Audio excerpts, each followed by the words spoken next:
প্রিয়জনকে খুশি করার জন্য আমরা কত কিছু না করে থাকি।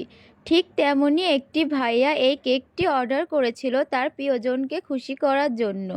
কেকটি ছিল একটি সারপ্রাইজ গিফট কেক। এমন সারপ্রাইজ গিফট পেলে কে না খুশি হয় বলেন।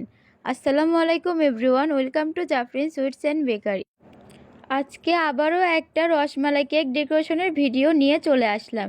সব ডেকোরেশনের ভিডিও শেয়ার করা সম্ভব হয় না, মাঝে মাঝে কিছু ডেকোরেশনের ভিডিও শেয়ার করার চেষ্টা করি আপনাদের মাঝে। কেকটি অর্ডার করেছিল একটি ভাইয়া তার ওয়াইফের জন্মদিন উপলক্ষে। ভাইয়া কোনো রেফারেন্স পিকচার দিয়েছিল না, ডিজাইন আমার ওপর ছেড়ে দিয়েছিল।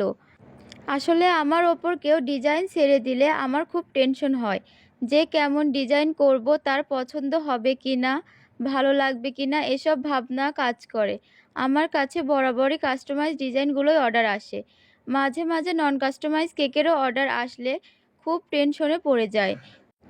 যে কোনো ধরনের কাস্টমাইজ নন কাস্টমাইজ কেক অর্ডার করতে আমাদের পেজে ইনবক্স করুন।